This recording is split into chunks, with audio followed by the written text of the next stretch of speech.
자, 안녕하세요. 자, 이제 해가 바뀌었습니다. 해가 바뀌었어요.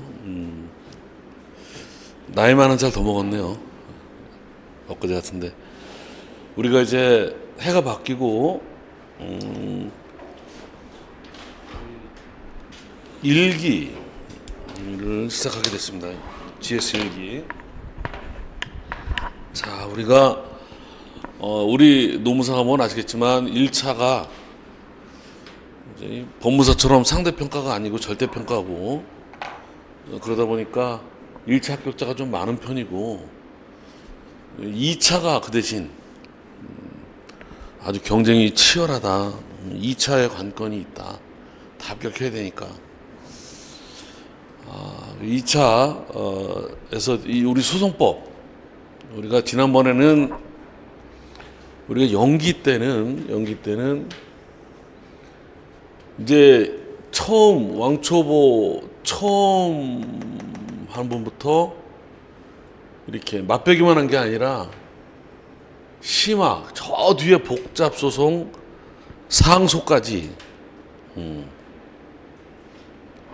뭐 알든 모르든 그냥 가능하면 또 다른 세상이 또 있다가 아니라 이게 다다. 끝까지 이해를 다 하든 반밖에 못하든 조금밖에 못하든 간에 끝까지 가버렸다. 끝까지. 가능하면 뭔지 좀 이해. 왜 이 과목은 시험은 이해 안 해서 나오기 때문에 제일 장점인 대신에 어려워서 이해하든 못하든 끝까지 갔다. 이제 혼자 책을 볼 정도는 이해를 하든 안 하든 외계어처럼 느껴지는 게 아니라 뭐 여튼 혼자 볼 정도로 될 정도로 심화까지 갔다. 왜냐하면 끝까지 가봐야지. 맨 끝까지 썩 쉽진 않았다. 그렇지만 맨 끝까지 가봤어도 엄청난 또 다른 세계가 존재하는 건 아니었다. 맨 끝까지 가봤어요. 이제 책을 앞에 볼 때도 다 연결되고 그랬기 때문에, 그죠? 자, 이제는 일기 때는 가능하면 조금이라도 이해하고 정리할 수 있는 쪽으로 했죠. 그래서 반복도 많이 했어요. 13회로 되어 있었지만 실제는 20회를 했어요. 4번은 오전 오후 이렇게 하고 나머지 4번은 보강을 더 해가지고, 이번에는 가능하면 보강을 11번인데 안 하려고 그래요. 일기 때는. 이때는 끝까지 가야 됐기 때문에 알든 모르든 아는 사람 반복이고, 요번 때는 이제 이걸 전제로 혼자 어느 정도 볼 수 있는 정도로 우리가 이제 수업용으로 접근해야 된다. 좀 빨리 가야 된다. 그래서 이제 2기 때는 시험을 답안지를 작성하니까, 3기 때는 이제 1시간이건 2시간 답안지 연습을 하니까, 이때는 시간이 더 모자란다, 많이. 이것도 11번으로 돼 있어요. 시험 보는 시간은 없지, 그 대신 수업용으로 정리를 하는데, 왜냐하면 지금 이거 한번 봐가지고 답안지 쓸 수 있는 상황이 아니다. 뭐 이 동차를 받거나 이런, 아니면 작년에 기득권을 시험을 봤던 분 빼놓고는 처음 보는 분은 이제 말만 끝까지 갔지 이게 한 번 봐가지고 답안지 쓸 정도로는 아니다. 그렇지만 이제 그렇다고 계속 반복할 수는 없으니까 아직까지는 혼자 답안지 쓰는 연습을 할 정도는 약간 무리다. 에너지 소모가 너무 크다. 아직은 이해가 적기 때문에 이렇게 한 번 더 정리를 한 다음에 이제 연습하는 거로 들어가서 암기로 점점 가까이 가야지. 아직은 무리입니다. 뭐 쓰는 게 나쁘진 않은데 에너지 소모가 너무 많고 잘 알질 못하기 때문에, 그래서 지금은 그런 거보다 한 번 더 이해, 5초 작전, 이 그 중요한 내용을, 키워드를 자꾸 반복 이게 중요하다. 여튼 수업용으로 전환시켜서 공부를 하려고 합니다. 그리고 시간도 가능하면 크게 좌우되지 않게 중간에 이제 제가 기업체 강의가 많아가지고 한두 번 벌써 충돌이 생겨서 이제 보강을 다른 나라 하는 거 말고 그거는 뭐 보강이 아니라 이제 날짜가 말고는 사례 문제 답안지 방법은 단문은 책에 있는 걸 옮겨 쓰면 되는 거예요. 점수가 민사소송법 뭐 다른 것도 비슷하지만 합격 고득점이 60에서 63이라래요. 63. 평균 고득점이 합격자. 물론 70이 넘는 사람도 한두 명 있지. 몇 명 이렇게. 이건 극수이고 보통 60에서 63. 좀 잘 나오면 65 이거 요 선이 고득점이고 안정적인 점수를 해요. 저기 손법. 제일 합격자들이 제일 많이 몰려 있는 점수. 그죠? 그 이제 이게 25점씩 단문지 두 문제가 나오고 25점씩 사례가 두 개가 나온다고. 사례가 두 개. 그 60점이면은 뭐 단순하게 뭐 이 가중 이런 거 말고 이 15점이에요. 15점.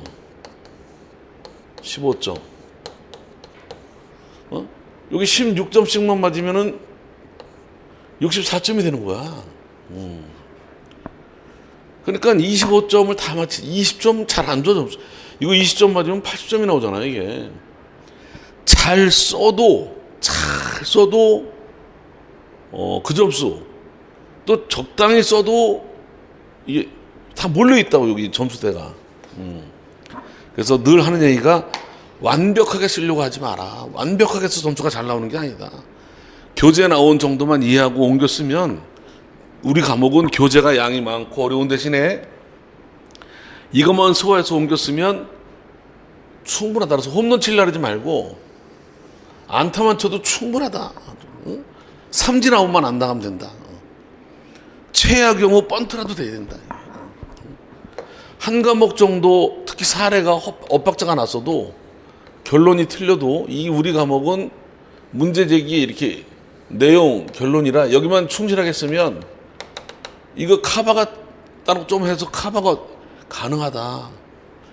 근데 백지론 했다가는 큰일 난다 이거. 자, 그래서 욕심내지 말고 교재에 나온 것만 다 옮기는 것도 아니고 얼개를 잘 이해해서 잘 옮겨 쓰는 거 이것도 쉽지가 않다. 그 이렇게 교재 나온 걸 다 쓰는 게 아니라 이렇게 뭐 중요한 단어 위주로 이렇게 해가지고 이렇게 우리 요 김가영 학생이 작년에 답안지 썼던 이것도 이제 문제가 커서 이렇게 길지 실제로는 이렇게 네 줄씩 쓸 만큼 길게 못 써. 보통은 이렇게 두세 줄이야, 두세 줄. 이렇게. 이것도 긴 편이야. 이것도. 두세 줄씩 이렇게 교재 낸 내용을. 그 중요한 게 뭐다? 25분 안에 써야 된다. 25분 안에. 25분 안에 이거 몇 장 쓰는 거 생각해 봐요. 책을 줘도 못 쓴다니까, 시간 안에. 홈런 치려고 그러면 안 돼. 이게 큰 차이다. 고득점 합격자의 공통된 의견이 뭐다? 완벽주의를 버려라. 그 대신 네 문제를 다 골고루 쓰면 저절로 고득점이 나온다. 고득점이 나온다. 예? 25분 동안에 얼마 쓰겠어, 이거를. 25점 다 맞는 것도 아니고 15점, 17점, 뭐 18점 맞아도. 그러니까 우리 과목은 뭐다? 책에 나온 거가 거의 그대로 나오는데 변형이 있어도 약간 변형이지 다른 과목의 변형 정도에 비하면 똑같이 안 나와도 큰 변형이 아니에요. 근데 그대로 옮겨 쓰는 게 어려워. 용어가 벌써 쉽지가 않다니까. 알면서도 시간 안에. 그래서 우리 과목이 좀 있으면 더군다나 그 동차생 많잖아. 지금 1차는 합격자가. 여기 2차 여기에서 이게 막 깔아주는 애들이 많단 말이야. 이게 처음 보는 애들 뭐 그냥 말도 안 되는 말 써놓으니 책 내용 거 적절하게 써주면 상대적으로 빛이 나요. 모든 시험이 다 그래. 모든 시험이. 법무사 시험도 동차생이 깔아주잖아. 이게 처음 보니까 막 말도 안 되는 막 쏘지 마. 이렇게 책 똑같이 봤으니까 다 잤을 것 같지? 천만의 말씀이야.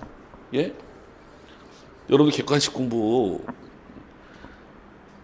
1시간 동안 노동법이든 민법이든 수업을 딱 하고 그 수업한 내용만 그대로 객관식 시험 봐봐. 점수가 똑같이 나와야 되는데 안 나온다니까. 객관식도 2차는 더 가관이라니까. 저는 늘 얘기하는 게 2차 답안지는 가관이다. 합격자들 답안지가 실력이 문제가 아니라 그 시간 안에 그 쓰는 게 이게 인터뷰하는 순간 전설로 바뀌는 거야. 합격 불합격이 도토리 키재기인데 합격했다 수기 쓰고 인터뷰하는 순간 이 사람은 이제 수험생들한테 전설로 바뀌는 거야.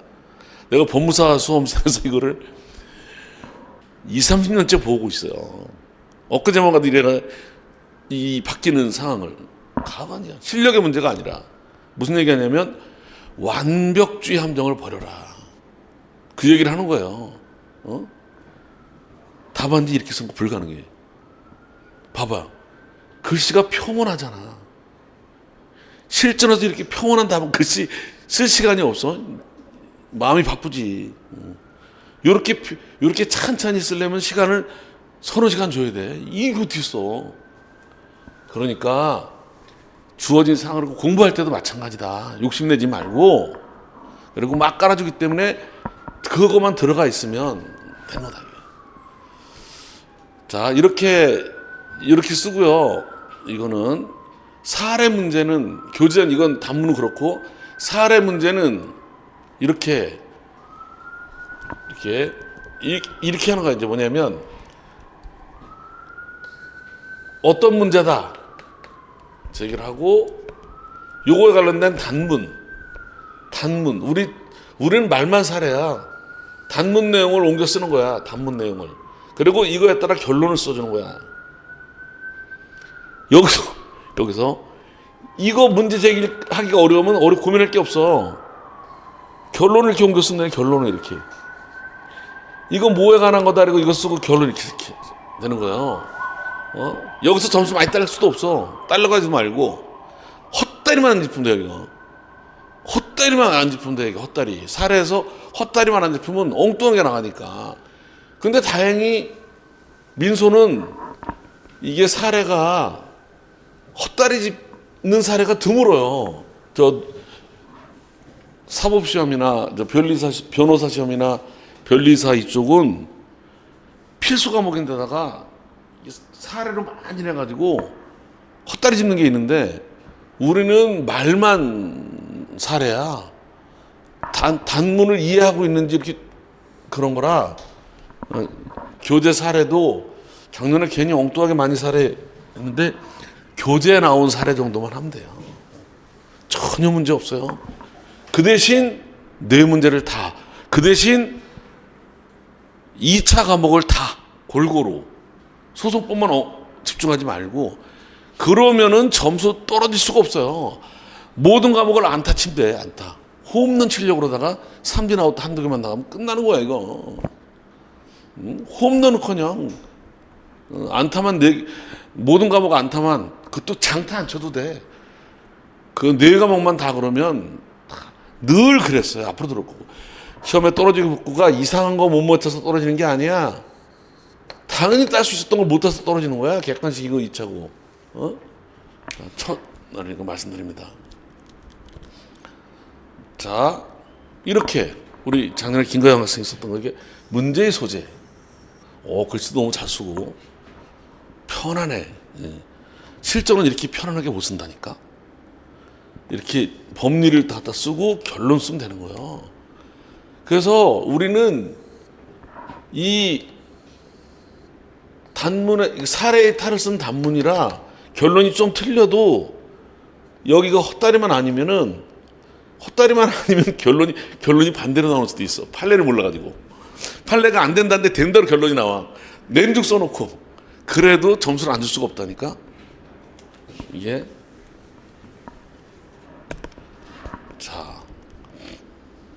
우리 카트는 이렇게 첫째 소의 3요소 30%다 우리 교재.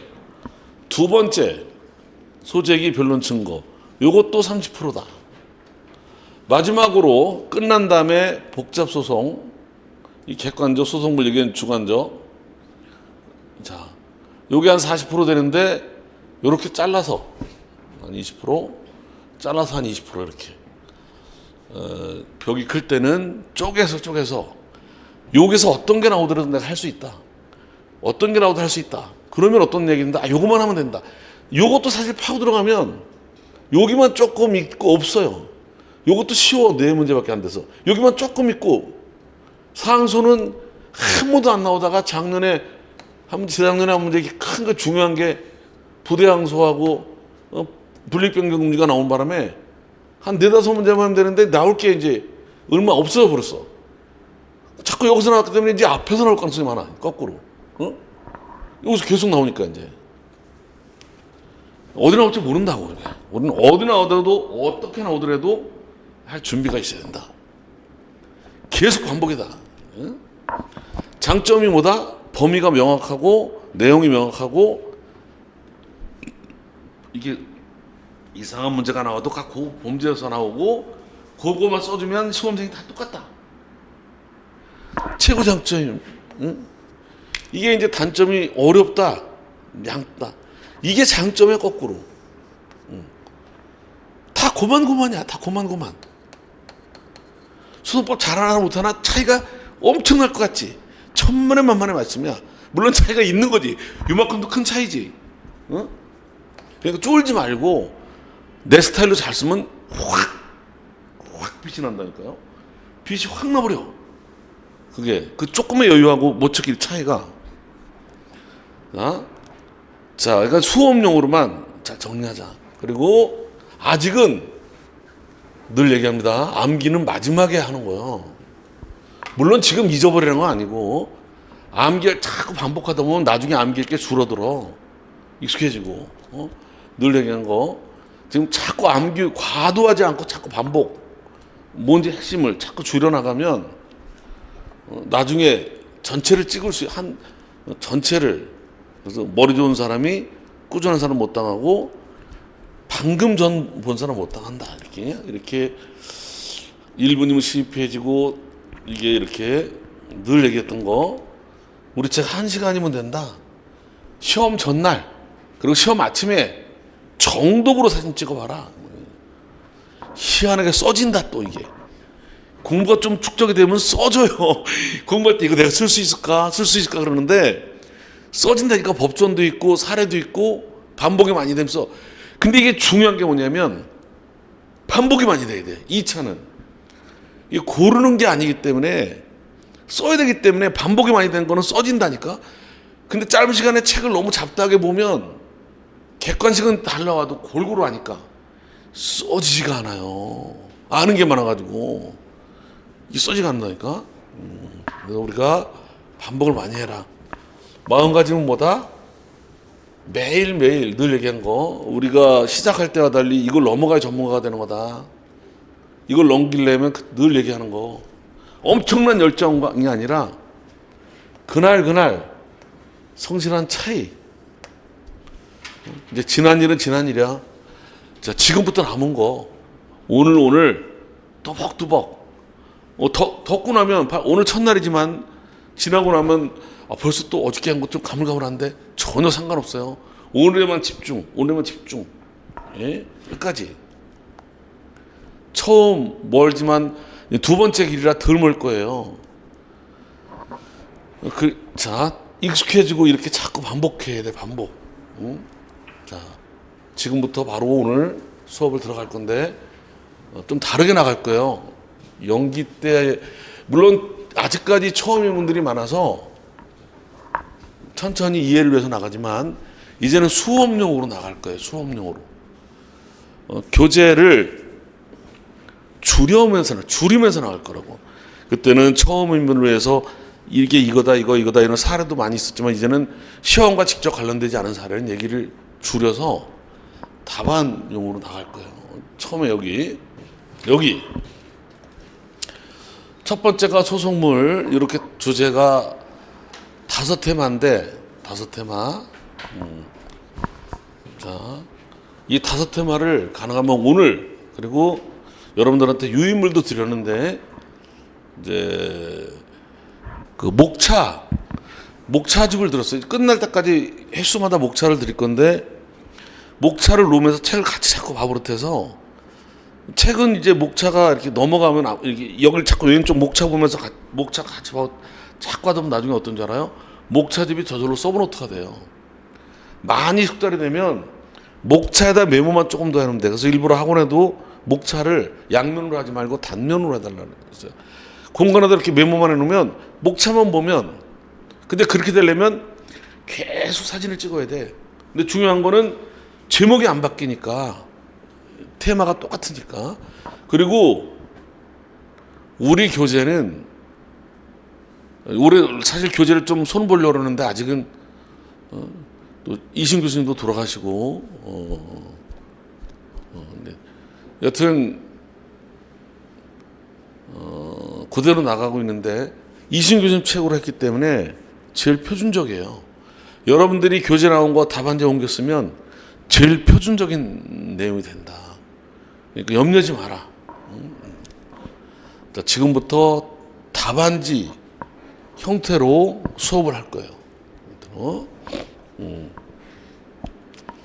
자, 사례도 엄한 사례지만 사례가 이렇다니까 우리가 뭐 그냥 이거에 관한 거다. 그래서 문제 제기하고 쓰고 그 안에 결론만 쓰면 되는 거야. 시험이 이렇게 나올 수가 있어요. 이렇게 공부를 많이 했는데 이렇게 시험이 나올 수 있어요. 이렇게 여기서만 쓸 내용이 서너 줄밖에 안 돼. 서너 줄밖에 안 돼도 성공한 거예요. 왠 줄 알아요? 삼진아웃이 아니야. 아는 내용이니까. 요게 나오면은 이렇게 언저리 써주면 되는 거야. 이렇게 써주면 되는 거야. 그러니까 놀랄 거 없어요. 다. 그러니까 또 이게 큰 게 나오면 줄여야 돼. 이렇게 줄여야 돼. 거꾸로. 요게 나오면 언저리 써주면 되고, 이거는 줄여야 되고. 이렇게. 자, 지금부터 소의 의의와 종류부터 봅니다. PPT 그 유인물은 완성된 유인물이고, 근데 지금부터 이제 이 제목을 실제 시험이다 생각하고, 소의 의의와 종류가 시험에 나왔다 생각하고 할 거예요. 근데 완급을 조절할 거예요. 이게 실제 시험은 나오지 않잖아. 예? 그런데 이거는 소의 의의와 종류는 소송법 전체에 대한 어떤 얼개를 만드는 거야. 얼개. 계속 이행해서 확인해서 형성해서 이게 계속 얼개를 만드는 거기 때문에 시험이 나오지 않아도 기본이 돼 있어야 돼요. 이거는. 근데 참 이런 제목은 1기 때까지는 계속 나가지만 저 2기, 3기 나가면서부터는 이제 빠질 거다. 당연히 아는 거로 이렇게. 근데 지금은 아직은 뼈대라서. 자, 이렇게. 시험이 이게 나올 수도 있고, 이게 나올 수도 있고, 이게 나올 수도 있고, 항상 기본이 돼 있어야 되니까 얼개가 딱 적혀 있어야 돼요. 어떤 게 나오든지 간에 커버할 수 있도록. 의의. 자, 의의를 이제 이렇게 했을 거예요. 책 내용을 제가 지난번에 할 땐 책을 그대로 스캔했고, 지금은 스캔하니까 흐려서 안 보이는 것 같아가지고 다 옮겼어요, 이거를. 의의는 이게 하면 돼. 법원에 법원. 경찰서나 검찰이 아니라 법원의 판결. 결정, 명령이 아니라 판결. 그래서 소송 그러면 판결로 계속 연결시켜야 돼. 아시겠지만, 이미 공부를 했지만, 이 중요한 내용은 판결로 재판하는 거고, 판결하는 데 따른 지엽적인 것들, 뭐 제척, 기피, 이송 이런 자질구레했던 것들은 판결이 아니라 결정 명령으로 부속으로 하는 거예요. 그래서 불복도 이거는 항소 이런 거지만 그거는 그냥 항고 이런 거로 간단하게. 그래서 법원에 판결을 해달라는 당사자 원고의 신청이다 라고만 쓰면 돼. 이렇게 이것만 알고 있으면 돼. 법원에. 일정한 내용은 수식하고 판결을 요청하는 당사자 신청이다. 여긴 몰라도 돼요. 이 정도만 알면 돼. 자, 그래서 소는 무슨 재판, 무슨 소송물, 무슨 재판, 소송물. 두 번째, 누구한테, 어디 법원에. 그래서 소의 3요소가 법원, 당사자, 청구. 요 키워드만 사진 찍고 넘어가면 돼요. 오추작전으로. 다 이걸 읽어서 옮기는 게 아니라고. 그래서 지금 답안지를 줄여라가 책 볼 때도 여러분들이 이렇게 여기만 밑줄을 쳐서 키워드만 밑줄을 쳐서 그래서 이렇게 무엇에 대한, 누구에 대한, 어느 법원에 3요소 이 키워드만 알고 사진 찍고 자꾸 반복 이걸 써보는 것보다 아직은 이건 안 써봐도 돼. 이거만 자꾸 숙지를 하자 이렇게 이런 식으로 더 줄여나갈 거야. 자, 이 소는 이제 이 판결의 성질 내용에 따라 이행, 확인, 형성의 소로 나뉜다. 그래서 막바로 이거로 하면 돼. 이거로 막바로 이행의 소. 자, 이행의 소 우리 교재 12페이지로 바로 그 앞에 유형 이런 거 안 봐도 돼. 이행의 소, 의. 자, 이것도 이걸 그대로 책에 있는 걸 옮겨 쓰는 게 아니라 키워드 위주로. 그래서 이행의 소는 이렇게 키워드가 이행을 요거 청구권. 이거 우리 법은 이 청구권마다 소송물을 있다고 보기 때문에 이행의 소는 이행 청구권에 내가 너한테 요구할 수 있는 청구권. 실체법상의 이행 청구권. 물론 이행에도 돈일 수도 있고 건물 명도일 수도 있고 해간 청구권이야. 이행 청구권에 의해서 피고에게 그 이행 명령을 요구하는 소송이다. 이렇게만 알면 돼. 그래서 이렇게 이행 청구권이 바탕이 된다. 이렇게. 요거는 이해야. 요걸 답안지에 옮겨 쓰려고 머릿속으로 외울 필요 없어. 이거. 이거다. 이것만 알면 돼. 이거. 그래가지고 이건 이해로 그냥 이렇게 청구권이 있다고 확정을 받는 반면에 받아가지고 더 나아가서 이거를 받아서 강제로 실현하려는 거다. 그래서 공부할 땐 에너지를 절약해야 돼. 이렇게. 요 두 줄만 알면 돼. 두 줄. 책을 지금 두 줄만 치면 돼. 요거는 이해용이고 요거 한 줄. 자, 이행에서도 종류를 변론 종결실 기점으로 해서 그때까지 이행기가 도래했느냐 안 했느냐를 기준으로 현재 이행에서와 장래 이후로 나뉜다. 이렇게만 알았으면 돼. 키워드만 써놓으면 돼. 나머지는 자기 말로 써야 돼. 답안지가. 그래야 자기 답안지가 되는 거예요. 키워드 지금부터 답안지, 실전용 답안지로 줄입니다. 나중에 이 자리에서 복습이고 그것만 딱 보면 되도록.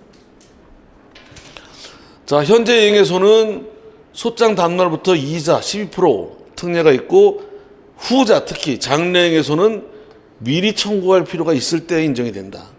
소의 이익이. 끝. 같이 정리하면 돼요. 이거보다 더 줄였어요. 그리고 중요한 건 그게 키워드에 단어를 쳐놓고 키워드만 연상해야 돼. 그래야 답안지는 자기 말로 써지게 된다고. 자기 말로. 자, 요건 넘기고요. 이게 지금 PPT가 안 지워. 이게 PPT가 안 지워졌고, 자, 이건 제가 다른 건 안 봐도 되니까 볼게요. 그다음 보세요. 우리가 이번에 이런 식으로 이번엔 답안지를 만들어 갈 거예요. 여러분 끝날 때까지 시간에 맞춰서 이제 이해용이 아니라 실전용 답안지를 구성해 나갈 거야. 책에서 이걸 책을 답안지화로 만들 거야. 키워드 모르게끔 이렇게 의, 종류, 그 다음에 판효력. 자, 이거는 2번만 알았는데 2번. 이행 판결이 확정이 되면 이행 청구권이 있다는 효력, 이걸 기판력 그래요. 실체법상 이행 청구권이 존재한다는 거에서 기판력이 생기고 더 나아가서 집행력까지 발생한다 이렇게. 자, 근데 기각 판결은 청구권이 부존재한다는 확인 판결에 지나지 않는다. 요 2번만 알면 돼요. 2번. 1번은 이해야 이해. 응? 이걸 가지고 어디로 연결하는데 이게 집행력이 강제 집행으로 연결이 돼서 이행 판결은 집행 권한이 돼가지고 강제 집행할 수 있다. 이건 이해고 2번만 알면 돼. 판결 효력 이게 그 말이야 그 말. 응? 이행 청구권 기판력이 생기고 집행력이 발생한다. 그래서 요거는 집행력이 발생하기 때문에 요렇게 여기 또 화살표를 집행력이 발생하기 때문에 이행 판결은 집행 권한이 되고 이걸 강제 집행할 수 있다. 요것만 강제 집행이 되는 거야. 여기까지만. 요것도 먼저 보지 말고 여기를 먼저 봐서 집행력이 발생해서 요렇게. 끝이에요, 끝. 이행해소가 끝났어. 이행해소를 설명하세요. 여러분 이렇게 딱 요 몇 줄로 줄일 수 있어야 돼. 항시. 이렇게. 자, 보는 동안만. 그리고 이런 연습을 자꾸 반복하다 보면 저절로 알게 되는 거야, 이게. 자, 이제는 확인해소.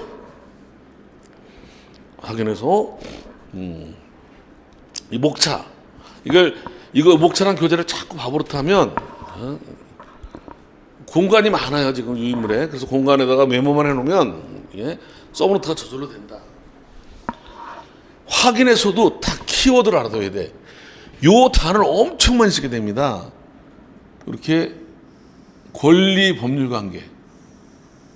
특히 확인해서에서 권리와 법률, 사실관계는 아니니까 권리와 법률 관계. 근데 이게 그냥 게 아니라 다툼 있는 권리 법률 관계의 확정, 이게 존재한다 안 존재한다의 확정을 구하는 소다. 그 무엇 목적이다? 다툼 있는 법률 관계 관념적으로 확정해서 법률적 불안의 제거가 목적이다. 요 말이 계속 반복됩니다. 그럼 확인해소가 뭔지.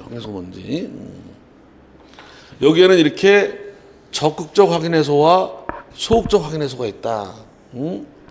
권리가 존재한다는 확정, 이거를 적적 확인, 부존재한다는 채무 부존재, 소극적 확인 두 가지가 있다. 어렵지 않다 여기까지는. 그리고 요거는 사실 답안지에 옮겨 쓸 만한 내용은 아닌데 교재다 보니까 그래서 특수한 형태로 이 두 가지 중간 확인해소하고 시효 중단을 위해서 재판상 청구했었다는 확인해소 이 두 가지가 참고로 언급만 해줘라 그냥. 적적 속전 말고 특수한 형태로 중간 확인해소가 있는데 요거는 이 뒤에 객관적 병합에서 뒤에 나오는 것도 이거 하나가 이렇게 큰 제목으로 나온다. 이게 그러니까 앞에서는 중간 확인해소라는 게 있다는 것만 알아두고 그때 가서 볼 거니까. 그리고 이거 시효 연장을 위한 확인해소 요 두 가지가 최근에 등장한 건데 요건 그냥 맛배기로 요거 쓸 때보다 그냥 한 단어만 쓴다는 거야. 이거 공부할 때 답안지 쓸 때 이걸 단어만 써. 이게 이제 처음에 어떤 생각이 드냐면 이렇다니까. 이걸 모르는 사람은 이걸 모르다 보니까 이게 뭔지 모르다 보니까 이거 써서는 안 될 것 같은 거야. 자기가 모르니까 도둑이 재벌들이다고. 그러니까 막 여태 이거만 쓰고 중간 확인해서는 어때 하는 거다 막 이렇게 길어진다고. 근데 전체 구도를 볼 때 이건 그냥 요 단어만 써주면 되는 거야 여기서는. 이건 뒤에 나오니까. 이거는 실제로 언급만 되지 그렇게 써먹지 않는. 실무에서 써먹지만 시험에서는 이거예요. 잠깐 말씀드리면 중간에 확인해서 저 뒤에 나오는 건 다시 한번 말씀드리면 이 판결은 이 주문에만 기판력이 생겨요. 주문에만. 이후에는 없어. 이후에는. 그러니까 예를 들면 이거야. 명도 소송을 하는데 그럼 주문에 명도하라. 소송물이 명도 청구권이야. 근데 이유가 내 땅이다 이거 소유권. 내 땅인데 왜 네가 있냐? 내놔 나가. 자 명도하라. 이게 명도 청구권. 명도하라가 주문이야. 이게 기판력이 있어. 근데 그게 이유가 내 소유니까. 근데 여기는 기판력이 없어요. 여긴 있고 얘 지인 애가 이걸 또 찝쩍거릴 수가 있어. 기ፈል력이 없으니까. 그러니까 어떡한다? 이번 참에 이거 하는 참에 이거 판결 이후에서 판단하는 선결적 법률관계도 기판력이 생기게 만들어버리자 해가지고 여기다가 명도 수정하다 말고 소유권 확인도 해. 소유권 확인. 중간 확인의 소야. 이거는 이렇게 명도하다 말고 중간 확인의 소로다가 다른 확인을 또 구해. 그러면 이제 요거는 기판력이 요거만 있었는데 요거까지 생기는 거지. 그래서 예를 들면 여기 보시면 주문이 원래는 인도하라야. 이거 명도하란 말을 인도하란 말. 옛날에 명도 그런데 좀 인도라 그런다고. 자, 명도하라 이거 소송이. 근데 이제 명도하느냐 마느냐 쟁점이 뭐냐면 유치권이 있느냐 없느냐. 유치권이 있으니까 명도 못하겠다. 유치권이 없으니까 나가라. 근데 봐봐요. 이것만 소송물에 이거. 여기 이유 중에 유치권이 있다 없다. 그러니까 여기서 이기더라도 명도라 이기더라도 이건 이유에서 판단되니까 이거 또 찝쩍거릴 수 있어. 이거 내가 이겼는데 또 싸워. 이게 유치권 없다고 잘못된 재판이라고. 그러니까 이것도 만들어가지고 유치권 확인도 판결을 받아버린 거야 이렇게. 그러니까 사건이 두 개가 되는 거야. 두 개가. 여기에다 여기 중간 요거는 잘못 들어가서 그래. 여기에다 중간 갑주 중간하기. 요거는 저 뒤에 가면 뒤에 나온다고. 그리고 또 하나. 옛날에는 판결 받으면 시효가 10년인데 10년 다 되면 또 똑같은 판결을 받았어요. 피고 농가에 얼마 줘라 이렇게 연장 재판하려고. 근데 이렇게 하면은 이제 인지도 다시 내야 되고 막 그러던 중에 이게 생겼어. 시효 중단을 위한 확인해소라고. 소송을 제기한 적이 있던 확인. 소송을 제기하면 중단이 되니까 시효 중단을 해서 재판 청구한 확인을 구해달라. 그러면 옛날 판결문 가지고 또 안 받아도 그냥 이게 계속 가는 거야. 이게 확인으로 다 이걸 갔으니까. 왜 그러냐면 이거는 인지를 10분의 1만 내. 10분의 1만. 이거보다. 여러 가지. 그래서 이렇게 원고와 피고들 사이에 이거 10년 전의 판결. 이 판결 채권에 대해서 시효 중단을 위해서 지금 이렇게 확인 소송이 들어왔다. 이것도 가능하다고 해서 이게 들어온 시효 중단을 위한 확인해소가 생겼다. 이 말 한마디만 알면 되는 거지. 이거 써먹을 일은 전무하다. 그러니까 이거 놀라니까 여기서 그런 거예요. 이렇게 보면 여기서 공부할 때 이렇게 소극적, 적적, 속적 확인만 써주고 이거는 특수한 형태로 이게 있고 시효 중단을 위한 청구에 있었던 확인이 있다. 소개만 하면 끝나는 거야. 얘의 역할은 이거로 끝나. 이것도 쓸 일은 별로 없는데 하도 또 괜히 이거 안 쓰면 그럴까 봐 제가 막 빼고 모른다 해서 다 빼지 않고 제가 빼지 않고 남긴 것도 너무 많은 편이야 사실. 그러니까 너무 제가 빼려다 막 빼는 사람이 아니니까 그래서 이렇게 이건 저 뒤에 나올 거고 그게 어떤 확인해서구나. 이것도 시효 중단을 해서 재판 청구가 있었다는 부분만 확인을 그러면 앞에 판결이 연장이 되는구나. 새로운 확인해소성이. 자, 여기서 이제 대상적격, 확인해소의 대상적격. 그러니까 이렇게 권리 법률 관계만 대상이 된다니까. 사실관계는 안 되는 다만 예외가 증서의 진정 여부를 구하는 확인해소는 이거는 사실관계 확인이지만 이제 위조냐 아니냐 이건 증서가 예외적으로 허용된다. 이렇게 딱 늘 따라다니는 말이야. 이렇게. 요거 증서 진보 확인해서가 250조에 있다고 이렇게. 확인해서는 법률 관계를 증명하는 서면이 진정한지 위조된지 확인해서도 할 수 있다 이렇게 뒤에 나오죠. 그래서 원칙, 예외, 증서 진보 끝. 확인의 이익, 이따 소의 이익에 나옵니다. 그래서 뒤로 넘긴다고. 하여간 확인해서는 확인의 이익을 필요한다.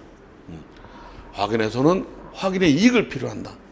앞에 이행해서는 이행이 이익인데 현재 이행에서는 이행 이익이 문제가 안 되고 장래 이행에서만 미리 청구할 필요가 있을 때 계속 연결되는 거야. 장래 이행에서는 키워드가 미리 청구할 필요. 조금 이따 이제 확인의 소의 이익에서 미리 청구할 필요가 나온다고. 확인의 이익. 자, 확인 판결을 받으면 이거는 확인 판결 받으면 그 원고가 주장하는 권리나 법률 관계에 대해서 기판력만 생기는 거예요. 집행력이 생기질 않아. 확인 판결을 받다 보니까. 그리고 이거는 기존의 권리 관계를 확인한 거다고. 권리관계를 새로 창설하는 게 아니기 때문에 형성해서와 다르다. 이것만 알면 끝이에요. 이것도. 확인해서는 뭐다? 개념. 그 다음에 종류가 적극적, 소극적, 대상 적격, 그 다음에 확인의 이익, 효력은 기판력만 있다. 집행력과 형성력은 없다. 이걸 자꾸 구구단처럼 기본 틀을 딱 책 볼 때 얼른 훅훅 이렇게 계속 반복하다 보면 저절로 익숙해지고 자연스러워진다. 마지막으로 형성해소. 이 형성해소는 여기서만 나오고 저 수험법 끝날 때까지 여기서만 나오고 저 끝날 때까지 몇 줄 나오고 많다. 몇 줄. 그렇기 때문에 그런 줄 알고 자, 의. 여기서 이제 이 의의가 굉장히 중요해요. 앞에서 사례로 나올 수도 있다니까. 소송법을 이해하는지를 묻기 위해서. 이건 의의가 굉장히 중요해. 이거는 형성권이라는 게 법률관계를 변동시키는 건데 뭐가 중요하냐면 이게 중요한 거예요. 이렇게 판결에 의한 법률관계 변동을 요구하는 소다. 판결을 받아야만 변동이 되는 거야. 요 정도만 알면 돼. 이거는 그래서 뭐다? 형성에서는 판결을 통해서 법률관계를 변동, 창설한다 이거야. 따라서 이미 있는 법률관계를 확인만 하고 실현시키는 확인 이행에서하고는 구별된다. 확인에서는 확인만 시키는 거고 실현 이건 이행시키는 거. 이렇게 기존에 있는 법률관계를 확정 실현시키는 확인 이행에서와 구별된다. 요거는 못 써도 돼요. 이렇게 이런 말은 어려워. 이런 말은. 응? 딱딱 자기 말로 딱 중요한 게 보다 키워드만 잘 해놓으면 돼. 키워드만 연결하면 자기 말로 연결되면 답안지도 보기도 좋아. 이해하고 있구나. 자기 말이구나. 이렇게. 안 써도 돼. 제가 찍는 것만 보면 돼요. 이런 거 안 써도 돼. 괜히. 시험에 나왔다면 요게 나온다고. 2번. 케이스로. 우리 이런 걸 연습해야 돼. 케이스 대비. 원래 민법 총칙에 민법 공부잖아요. 여러분 1차 뭐냐면 형성권은 일방적 의사표시로 법률관계를 변동할 수 있는 거예요. 형성권은 계약을 해제할 수 있고 해지할 수 있고 취소할 수 있고 상계를 할 수 있는 게 있어요. 총칙에 나온 거지. 이런 게 있고 일방적 의사표시로는 법률관계가 안 바뀌고 이렇게 일방적 의사표시만으로 바뀌는 게 있고 이거 가지고는 안 되고 반드시 소를 직에서 판결을 받아야만 관계가 변동되는 것이 있어요. 이 후자 이 소송으로서만 행사할 수 있는 형성권, 소송을 통해서 판결을 받아야만 되는 소송으로만 행사할 수 있는 형성권을 우리가 뭐라고 그러냐면 이거를 이렇게 형성소권. 요 말만 쓰면 형성소권 말만 쓰면 교수님들은 안다고. 얘가 알고 있구나 이렇게. 응? 저 처음 모르는 사람은 이런 말을 못 쓴다고. 그러니까 단어 키워드만 쓰면 알고 있구나. 응? 형성소권만 형성소의 대상이다. 그렇죠. 자, 그래서 이거는 중요한 게 그래서 이거는 법률관계를 변동시키다 보니까 당연히 관계를 변동시키니까 안정성을 흔들기 때문에 이건 안 써. 여기가 중요해. 형성에서는 명문의 규정이 있는 경우에만 허용이 됩니다. 형성에서는 법의 규정이 없으면 허용이 안 돼. 그래서 시험에 안 나와. 별로 많지 않아서. 조금 이따 종류가 나올 거니까 조금 이따 보기로 할게요. 근거가 없는 이사해임 소송은 허용되지 않는다. 각하. 여기서 여러분들은 민법만 보니까 잘 모를 거예요. 참고로 상법, 회사법에는 이사해임 소송이 있어요. 상법에는 이사해임 소송이 있는데 여러분 공부하는 민법에는 이사해임 소송이 없어요. 그래서 사람들이 이사가 나쁜 짓 하면 해임 소송 제기했다가 이기는 게 아니라 각하되는 게 많아. 왜? 이유는 근거가 없다 그래가지고. 근거. 그리고 근거 조항에서 뭘 만들어 놓는다?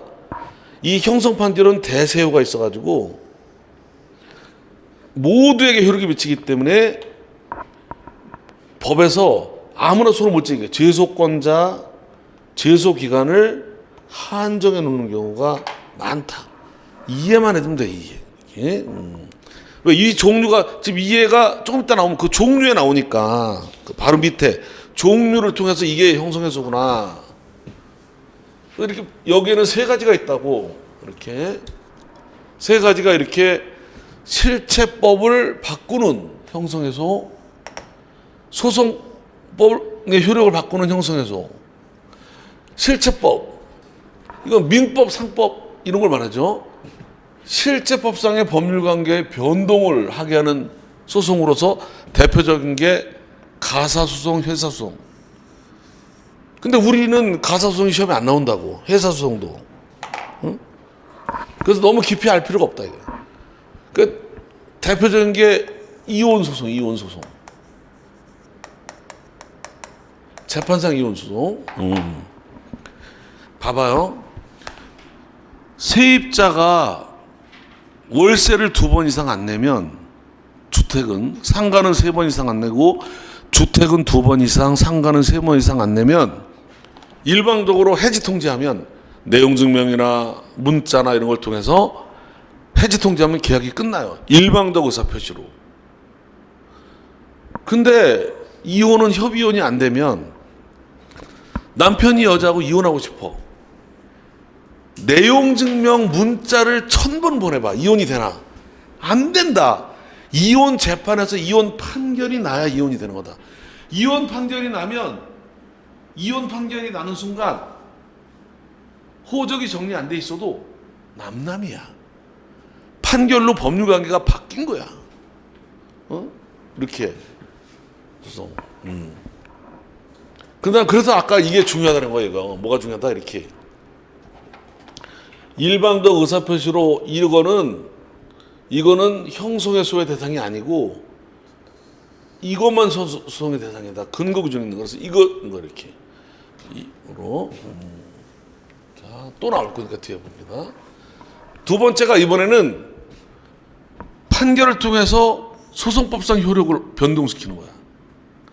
소송법상의 법률관계를 판결을 통해서 변동시키는 거. 제일 대표적인 게 뭐겠어요? 재심해소가 뭐야? 재심에서 이기면 옛날 판결이 죽어버려. 판결을 통해서 판결을 죽이는 거야. 변동시킨다고.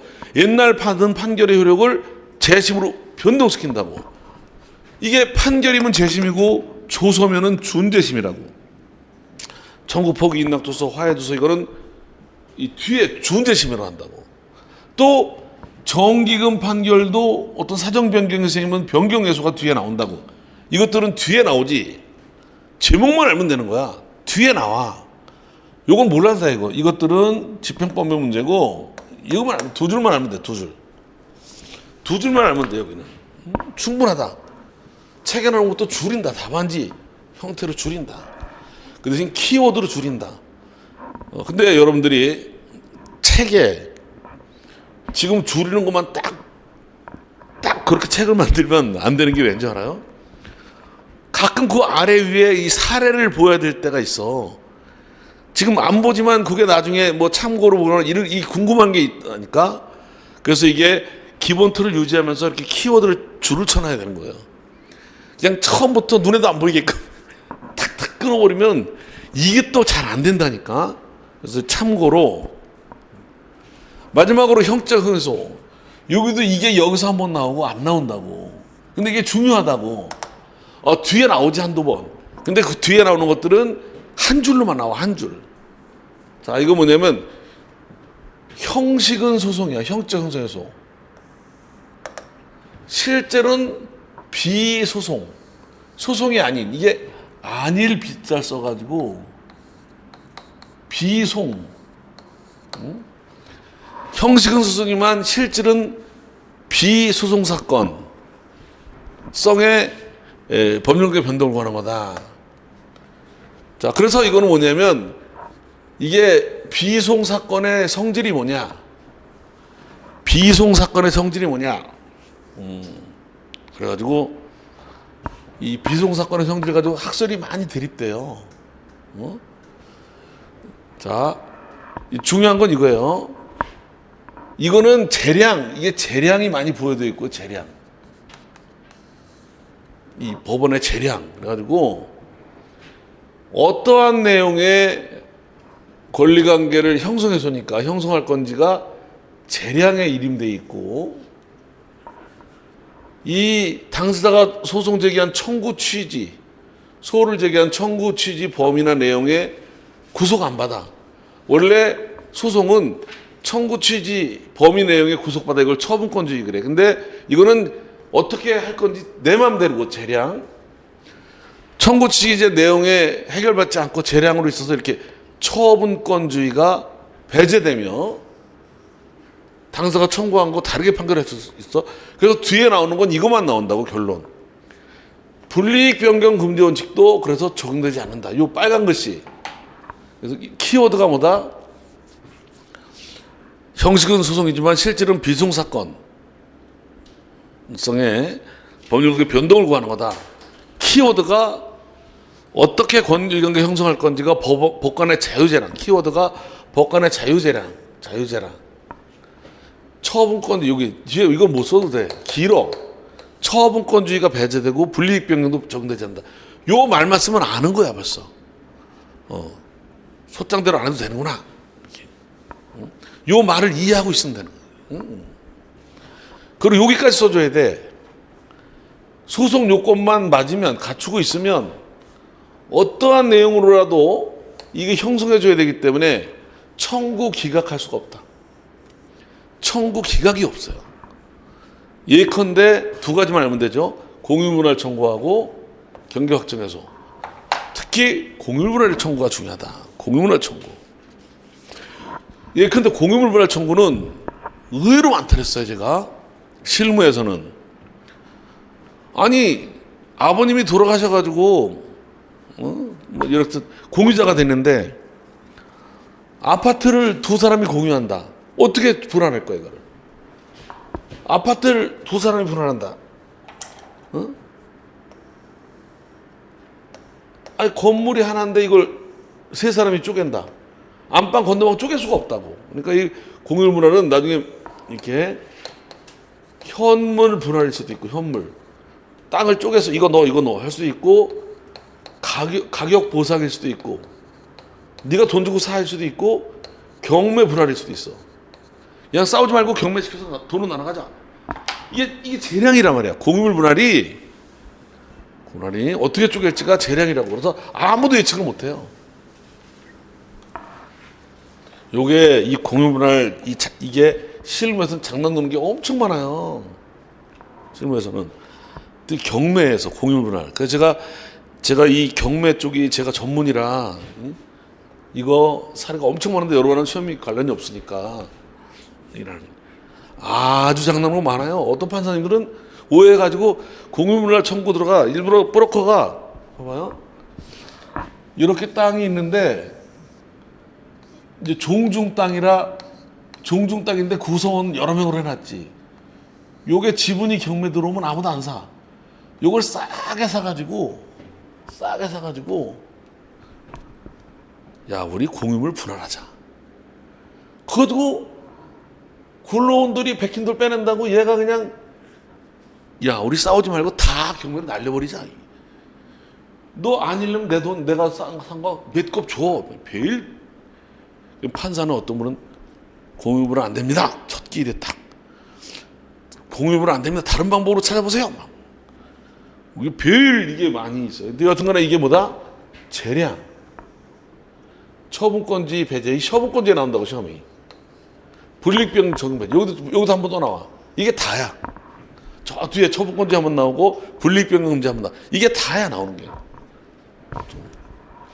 이것도 다시 권리 변동이 장래 형성에서는 장래 향해서 권리가 변동되는 거. 예를 들면 이혼 재판. 남편하고 이혼 재판이 끝났다. 그러면 앞으로만 남남이야. 이혼 재판할 때까지 옛날에는 부부였던 거야. 근데 소급적 형성에서 소급해서 권리관계 변동시키는 거. 재심. 옛날 판결을 지금 재심 판결 받으면 지금부터만 옛날 판결이 무효가 아니라 처음부터 개판이었던 것. 이렇게 이해만 딱 해두면 되는 거죠. 키워드 위주로. 자, 형성에서와 기판력. 형성에서 청구 기각은 형성소권. 판결을 통해서 법률관계를 변동시킬 수 있는 권한이 부존재한다. 기각이니까. 부존재한다는 확인 판결에 끝납니다. 근데 인용 판결은 형성 판결이 승소했다. 인용되면 형성 요건이 존재, 법률관계가 변동되는 거, 기판력이 생기는 것뿐만 아니라 어디까지 생긴다? 이기면 형성력. 그거대로 법률관계를 발생 변경시키는 형성력이 생긴다. 끝. 기판력의 형성력까지. 그리고 형성의 소의 대상인 법률관계는 그러다 보니까 꼭 언급되는 게 뭐냐면 이 형성의 소로서만 바꿀 수 있는 이 법률관계는 형성의 소 제기하고 판결로만 변동이 되기 때문에 그때까지는 그렇게 되기까지는 누구나 이거를 존중해야 된다는 거. 설사 회사 설립 무효 사유가 있더라도 소재에서 무효 판결이 확정될 때까지는 무효를 주장해서는 안 된다. 판결로 확정된 다음에는 무효를 주장하니 안 된다. 다른 소송의 선결 문제로도 유효항고로 해야 된다.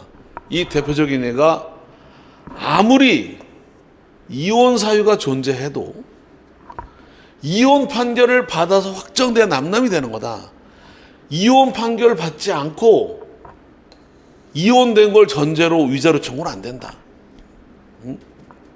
이혼된 걸 전제로 한 유증은 안 되지. 자, 이렇게. 그래서 결국 뭐다? 여기까지만 쓰면 돼요. 여기, 이렇게. 여기까지. 답안지에는. 요건 사례용이에요, 사례용.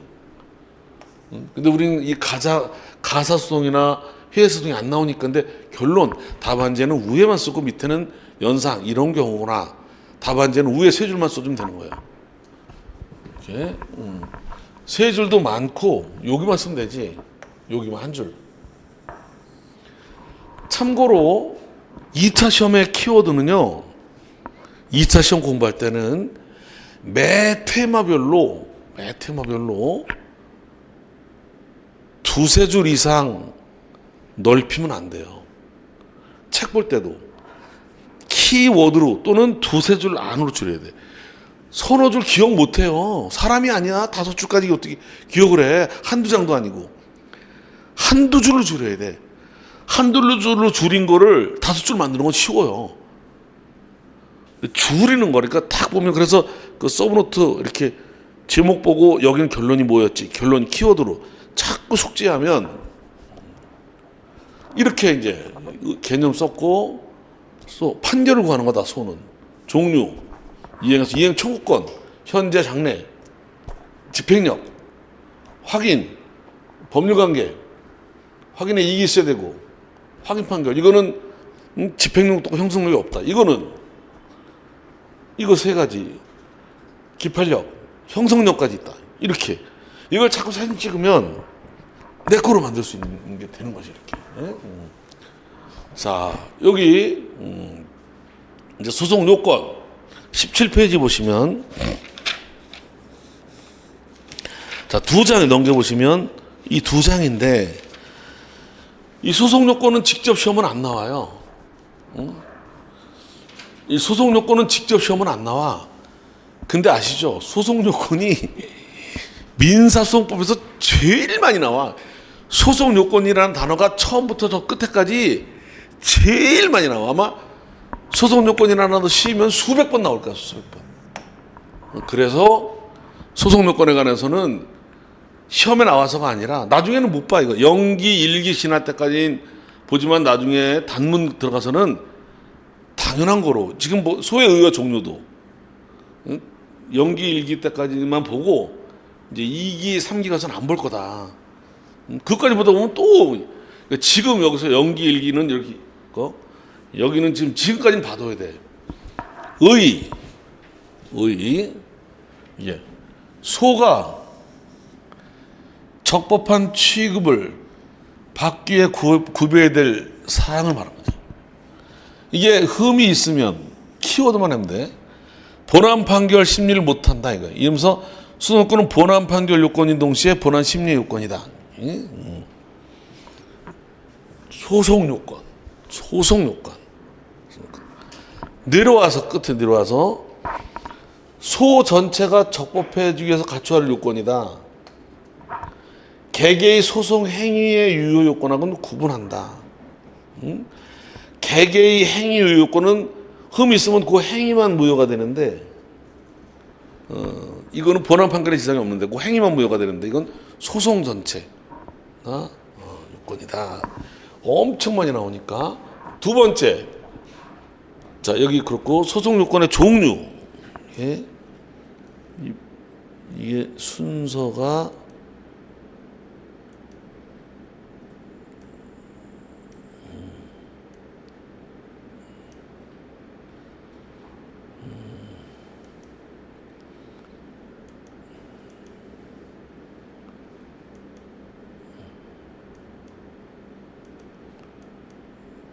순서가 좀 바뀌었어요. 그래서 이거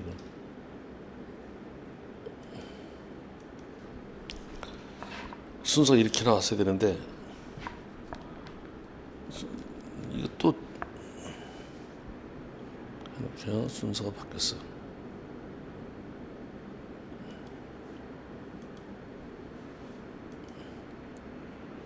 이게 웃긴 것 같아도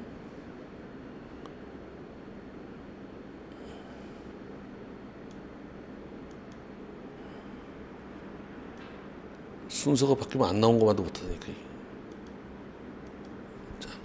짝 이렇게 딱 나왔어요.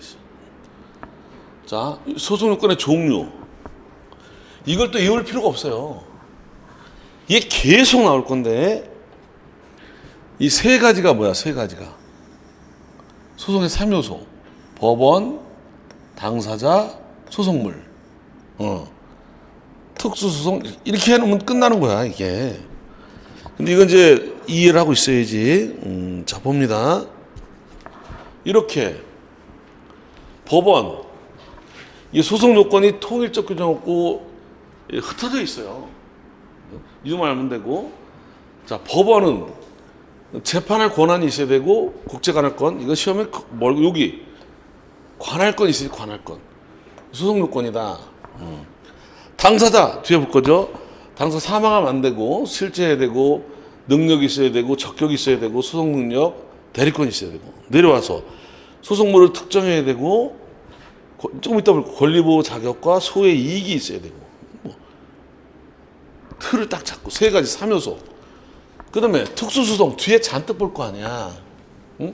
병합소송, 네 가지. 청구병합, 청구변경, 증권확인에서 반소, 또 주관적 공동소송. 이게 병합 요건.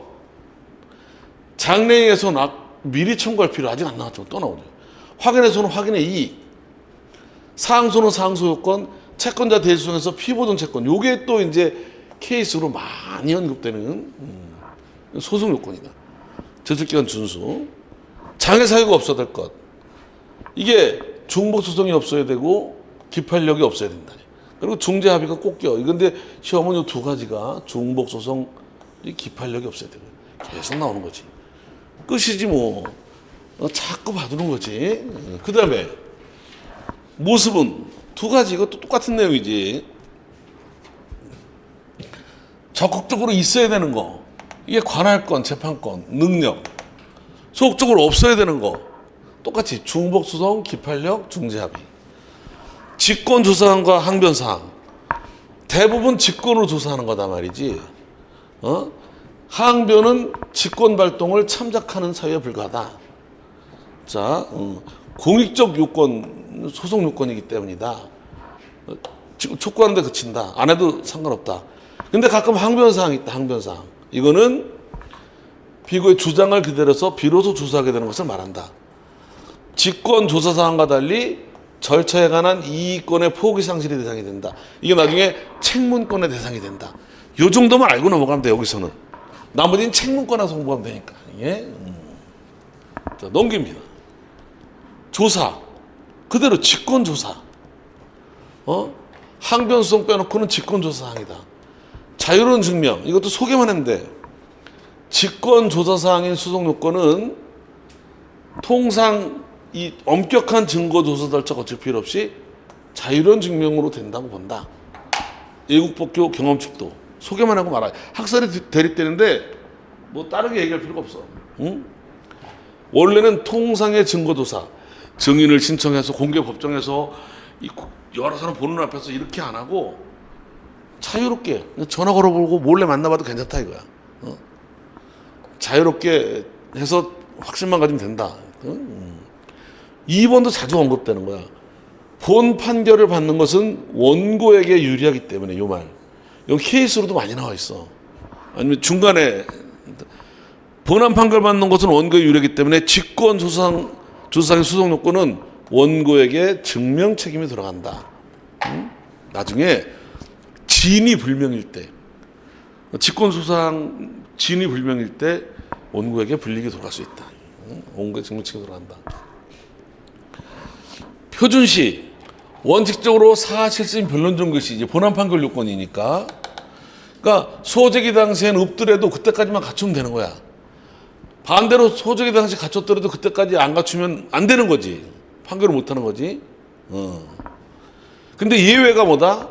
관할권은 소재기 당시에만 갖췄으면 관할의 항정. 나중에 바뀌더라도 상관이 없다. 그리고 소송 진행 중에 이 능력이 상실되면 각하가 되는 게 아니라 중단 사유가 된다. 뒤에 당사할 때 나오는 거다. 끝이지. 참고로 파란 게 하나 있는데 이런 것들은 이제 너무 지엽적이긴 한데 그래도 이거는 대법원 판례가 있는 거라 확인의 이익 소송요건, 확인의 이익 소송요건이 원래 이렇게 했지만 변론종교로 사실심 변론종교로 이렇게 있는 경우에 상고심에서도 참작해야 된다는 최근의 판례가 있다. 근데 여기는 못 쓰더라도 두 개만 되겠다. 소송요건 조사 순서는 통과한다. 이건 안 써도 상관없다. 별 의미가 없다. 자, 이제 마지막으로 결과. 소송요건은 본안 판결하기 위한 요건이다. 본안 판결하기 전에 먼저 조사를 해야 된다. 따라서 이 문제를 남겨놓고 건너뛰어서 청구가 이유 없다고 기각하는 건 허용되지 않는다. 선순위성. 본안 전 항변. 본안 문제에 앞서서 소송요건 흠이 있다고 피고가 다투는 수가 있는데 이걸 우리가 본안 전 항변 그런다. 본안 전 항변. 본안 전 항변은 소송요건을 다투는 거다. 판결하지 마라. 그 전에 뭐 각하된다. 여기서 조사 결과, 이게 중요해요. 조사 결과 소송 요건이 갖춰져 있으면 이때는 법원은 중간 판결을 할 수도 있고 종국 판결 이후에서 판단할 수도 있다. 요 말도 계속 나오는 얘기야. 자, 어떻게 한다? 본안전 항변을 했어. 판결하면 안 된대. 근데 해보니까 이렇게 중간 판결로 이 사건 종국 판결이 아니라 중간 판결로 야 재판권 없다는 항변은 이유 없다. 너 더 이상 이 얘기하지 마라 이제.